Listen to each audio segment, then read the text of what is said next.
Well, thank you very much. It's an honor to have the President of Ukraine with us.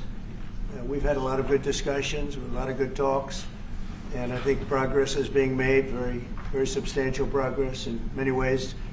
We had a good meeting, as you know, just a short while ago with the President of Russia, and I think there's a possibility that something could come out of it, and today's meeting is very important. We have, I guess, the seven very powerful leaders from Europe, and we're going to be meeting with them right after this meeting, and thank you very much for being here.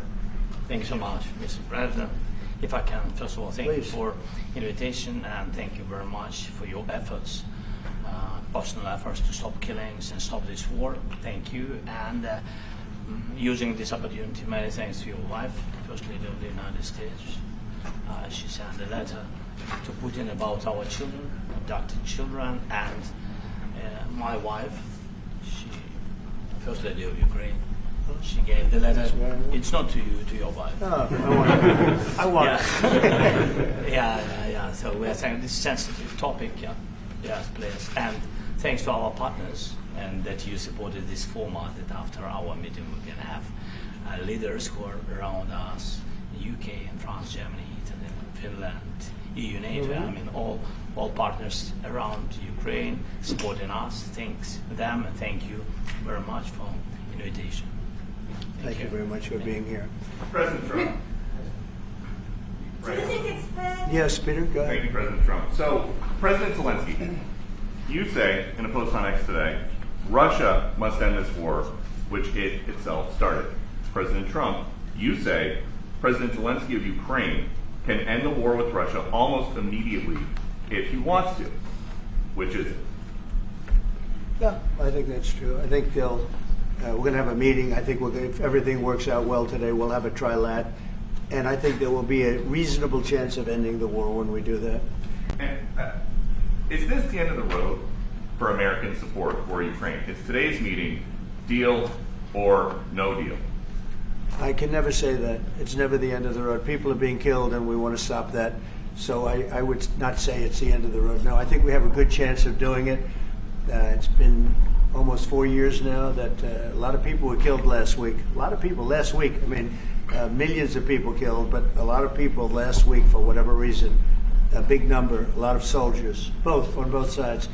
And I know the president, I know myself, and I believe Vladimir Putin wants to see it ended. And as you met with Putin on Friday, today you've got President Zelenskyy here. As you listen to Russia and Ukraine, which side has the better cards? Right Well, now? I don't want to say that. I'm just here to be. Look, this isn't my war. This is Joe Biden's war. He's the one that had a lot to do with this happening, and we want to get it ended. And we want it to end good for everybody. We want it to end good. The people of Ukraine have suffered incredibly. President Zelenskyy, are you prepared to keep sending Ukrainian troops to their deaths for another couple years, or are you going to agree to redraw the maps?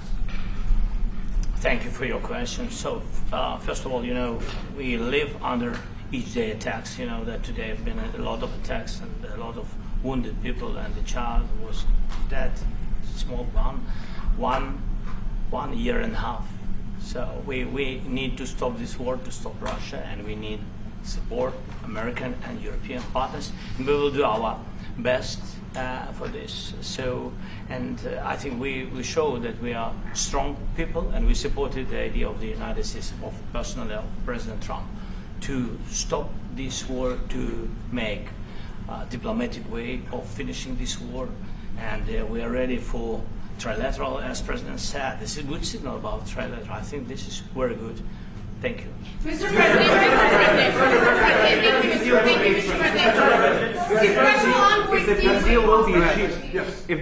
if the peace deal will be achieved, are you going to be willing to send American peacekeepers to Ukraine? Well, we're going to work with Ukraine. We're going to work with everybody, and we're going to make sure that if there's peace, the peace is going to stay long term. This is very long term. We're not talking about a 2-year peace and then we end up in this mess again. We're going to make sure that everything's good. We'll work with Russia. We're going to work with Ukraine, and we're going to make sure it works. And I think if we can get to peace, it's going to work. I have no doubt about it. When your team is talking about Your team has talked about security guarantees. Could that involve U.S. troops? Would you rule that out in the future? We'll let you know that maybe later today. We're meeting with 7 great leaders of great countries also, and we'll be talking about that. They'll all be involved, but there'll be a lot of help when it comes to security. There's going to be a lot of help. It's going to be good. They are first line of defense because they're there. They're Europe, but we're going to help them out also. We'll be involved. Yes. Mr. President, Vladimir Putin mentioned that the war will not end without addressing the root causes of this war. Have you had an understanding what are the root causes of this war? Well, look, the war is going to end.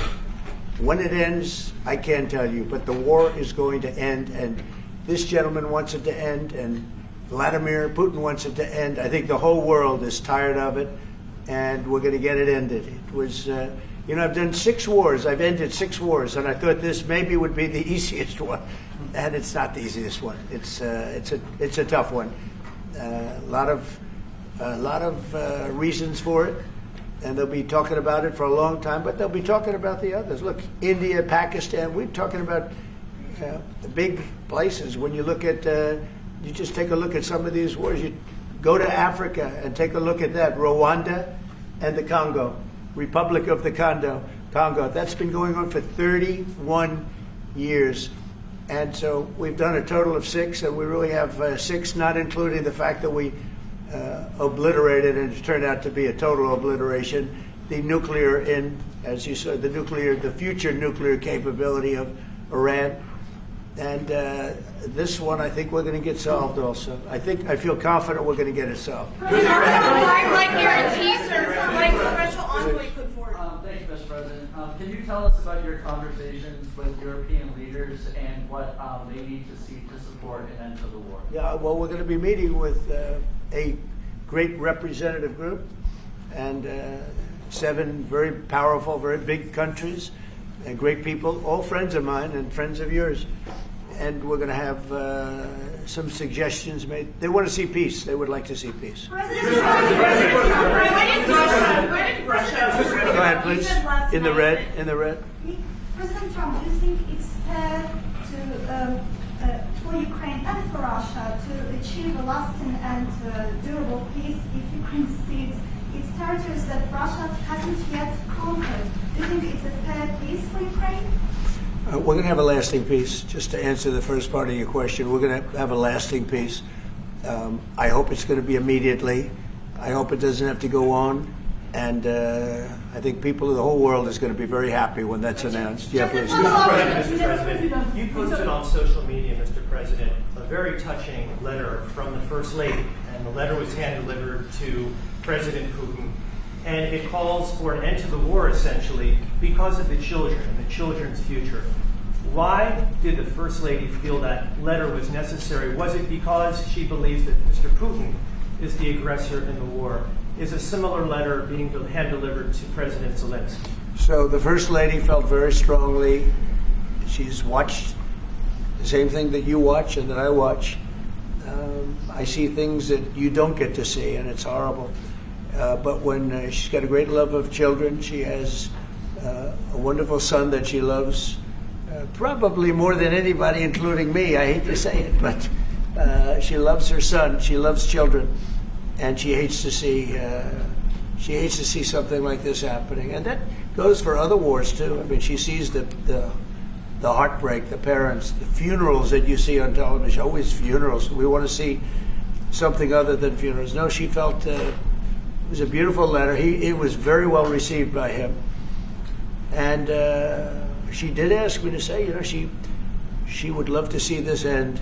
She would love to see it end, and she says it very openly, very proudly, and with great sorrow because so many people have been killed.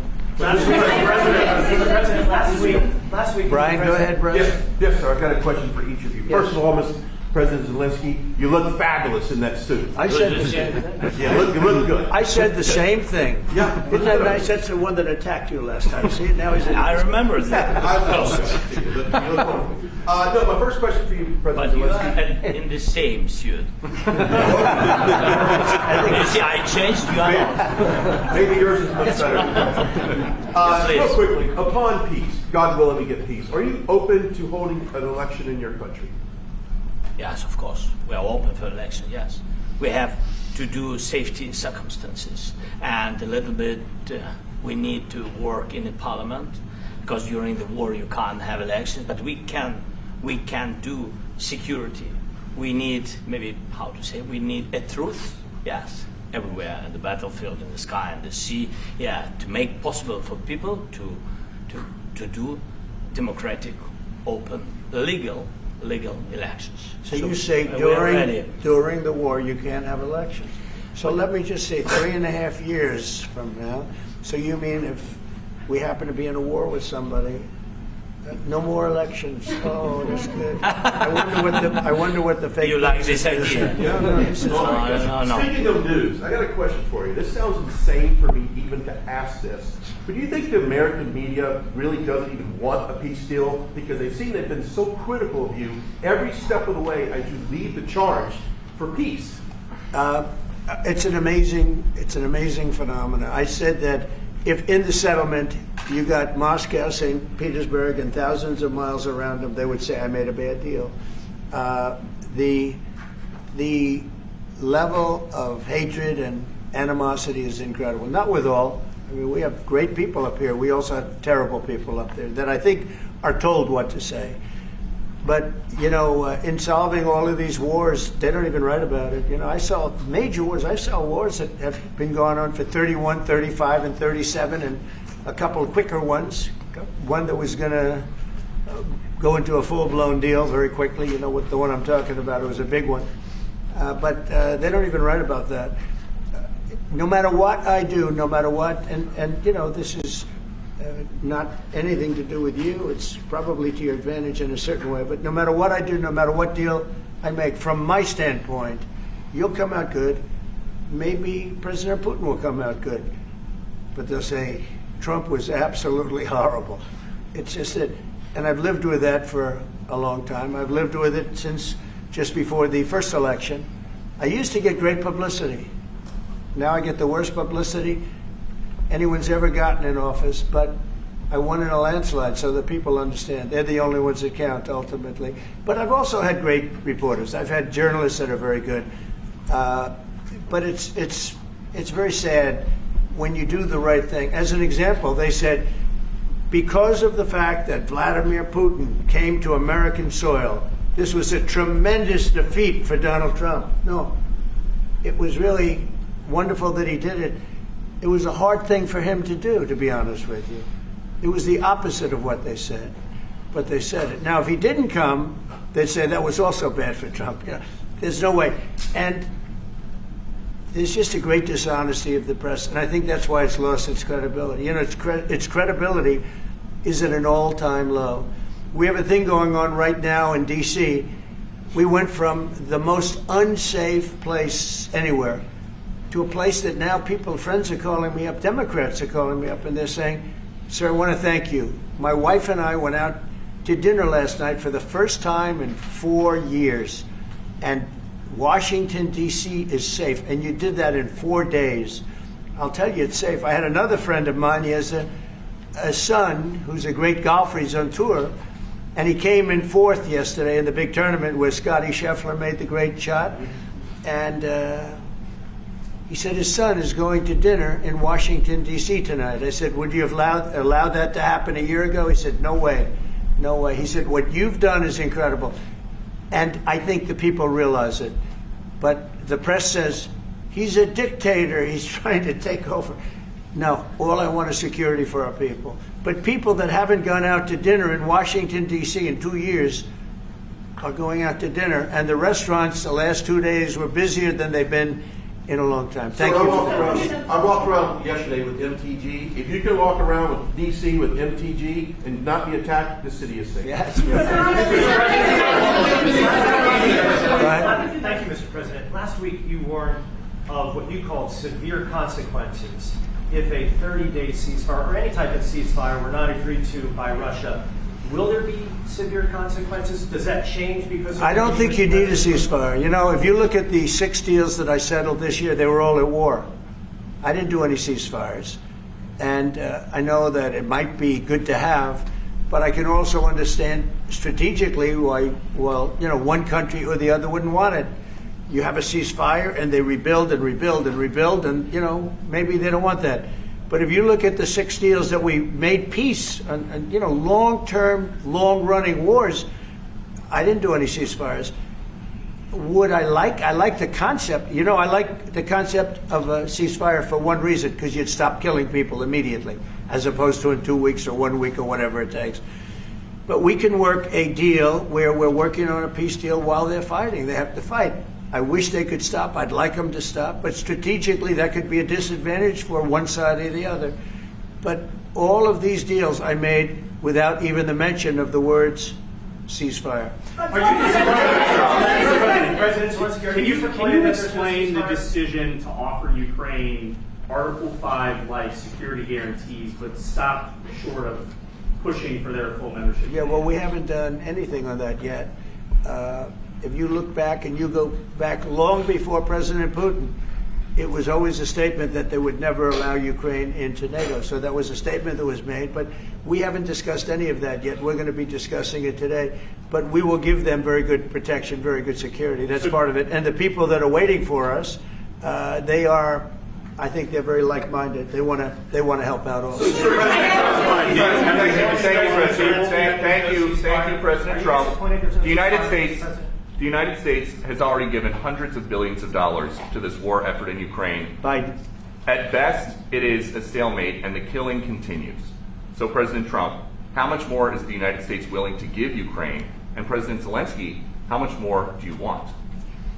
Well, I'll start off just by saying we're not giving anything now. We're selling weapons. This is something before, I guess the number is well over $300 billion. That was under Joe Biden, a corrupt politician, not a smart man, never was. By the way, go back 40 years, he was not a smart man 40 years ago either, but now he's in particular bad.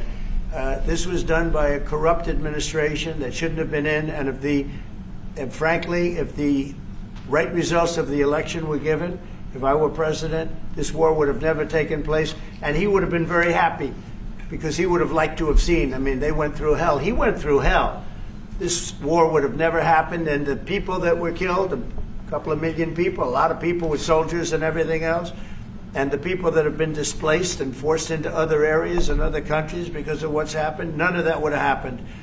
And I'm just saying that he was a horrible president, whether it was the borders or this.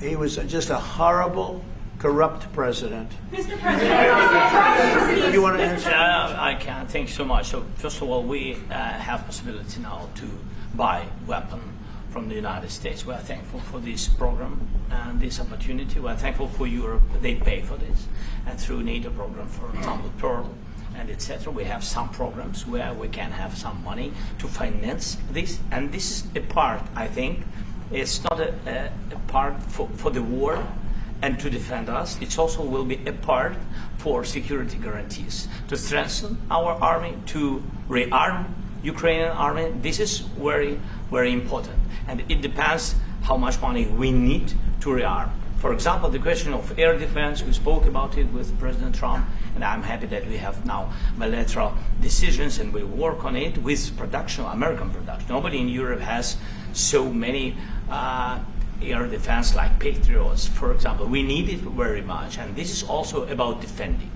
And I think, I think the good news, we make the best military equipment in the world by far. You mentioned the Patriots. How good are they? Systems. We have systems, they're literally 100% foolproof. And it's really like shooting two bullets, two bullets hitting each other in the air in a space like this. The chances, 100%. It's 99 to 100%. So we sell the equipment to NATO. And NATO does what, I don't know what the arrangement is that you have with, but I know that they want you to have the equipment. And we're getting the best equipment in the world, but they pay us for the equipment. Under Biden, it was just crazy what was going on. I believe the number is over 300. I think it could be $350 billion worth of equipment and money and everything else. And we've made more progress in settling this war in the last 2 months than they made in 4 years. This should have been settled a long time ago, but it should have never happened. Yeah, please. You pushed out on social media. All right, Brian, go first. You pushed out on social media about doing away with mail-in ballots and potentially electronic voting machines. Can you expand on that? How? Well, I will. That's a very off-topic. Just really quickly, mail-in ballots are corrupt. Mail-in ballots, you can never have a real democracy with mail-in ballots. And we, as a Republican Party, are going to do everything possible that we get rid of mail-in ballots. We're going to start with an executive order that's being written right now by the best lawyers in the country to end mail-in ballots because they're corrupt. And you know that we're the only country in the world, I believe, I may be wrong, but just about the only country in the world that uses them because of what's happened. Massive fraud all over the place. The other thing we want change are the machines. For all of the money they spend, it's approximately 10 times more expensive than paper ballots. And paper ballots are very sophisticated with the watermark paper and everything else. We would get secure elections. We'd get much faster results. The machines, I mean, they say we're going to have the results in 2 weeks. With paper ballots, you have the results that night. Most people, many countries use paper ballots. It's the most secure form. So between paper ballots, very, very important, paper ballots, and I think maybe even more important, the mail-in voting. We're going to end mail-in voting. It's a fraud. If you have mail-in vote, even Jimmy Carter with this commission, they set it up. He said the one thing about mail-in voting, you will never have an honest election if you have mail-in. And it's time that the Republicans get tough and stop it because the Democrats want it. It's the only way they can get elected. Because with men and women's sports and with transgender for everybody and open borders and all of the horrible things, and now the new thing is they love crime. They're fighting me on the fact that I've made Washington, D.C. safe. We're not going to get mugged, beaten up, or killed like all the people you've been watching get so badly hurt. I'm glad, I hate to take your time with this, but I'm glad you asked me that question. We're going to stop mail-in ballots because it's corrupt.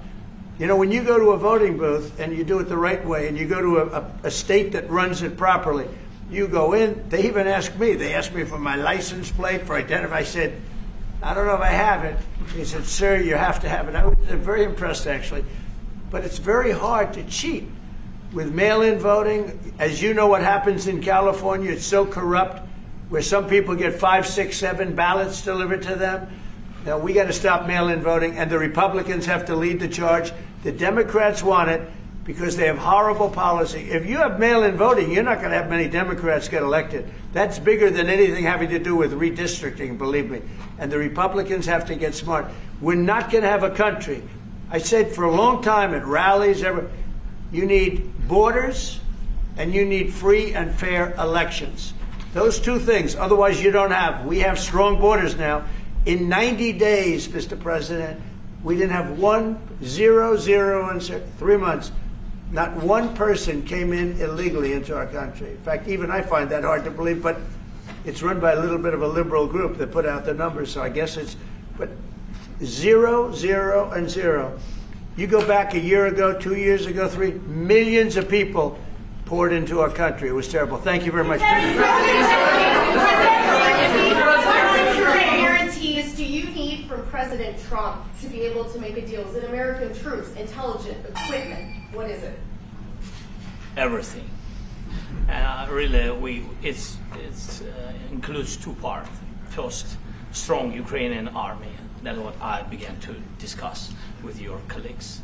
And it's a lot about weapon and then people and training missions and intelligence. And second, we will discuss with our partners. It depends on the big countries, on the United States, on a lot of our friends. Mr. President, are you going to commit American troops to that NATO-like protection in order to get President Zelenskyy to a deal today? Well, I don't know if you define it that way, but NATO-like, I mean, we're going to give, we have people waiting in another room right now. They're all here from Europe, biggest people in Europe.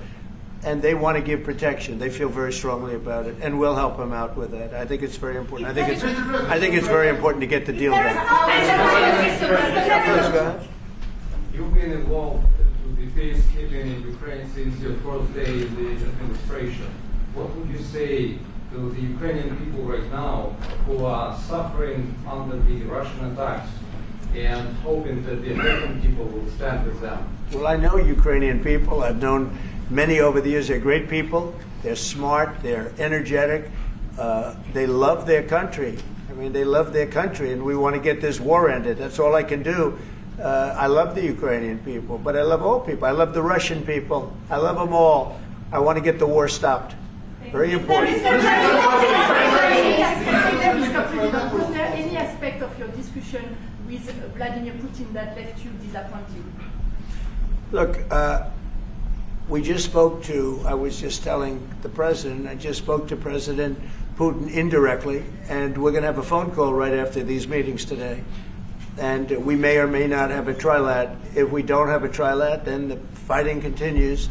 And if we do, we have a good chance. I think if we have a trilat, there's a good chance of maybe ending it. But he's expecting my call when we're finished with this meeting. Thank you very much, everybody. Let's go. Thank you.